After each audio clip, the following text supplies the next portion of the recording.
Қайырлы күн. Түнделет бір кескін шығарыпқа тиіс болып қалды. Өйткені біз енді көптен бері қарай мына қазыналық білімдерді ортақтасып жатырмыз көпшілікпенен. Әсіресе мынау Құбыр әңгімесі кітабы және Бардам-еке мен Зардам-еке Вавилондағы ең бай адам секілді үш түрлі осы дүниеге әйгілі қазыналық білім кітаптарын баса үгіттедік және таныстырдық. Енді осылардың барлығының ішіндегі мазмұндарды әлгі жілігін шаққандай қылып отырып бір талдан паршалап көрсеттік қой. Енді осы барыста біз көптеген достардың қазыналық білімге деген сұранысының өте көп екендігін байқадық.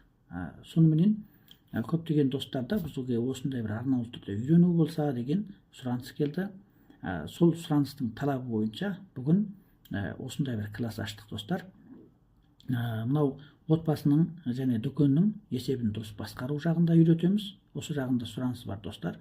Екіншісі мына отбасын серіктік секілді қалай басқаруға болады. Немесе серіктігіңіздің қазынасын қалай дұрыс басқаруға болады. Яғни екі қабатталып тұр. Бір айтатын нәрсемізді біз отбасына да, семьяға да тән қылып отырып айтып отырмыз. Яғни бөлек-бөлек қымбатты нәрселерді. Яғни сіз бұл сабаққа қатынасу арқылы екі жақтан бірдей меңгере алатын болып отырсыз.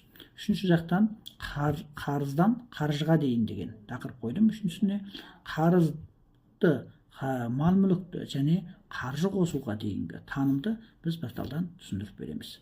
Алғашқы 50 сабақтасқа 89 ұяндық тиімділік жасадым.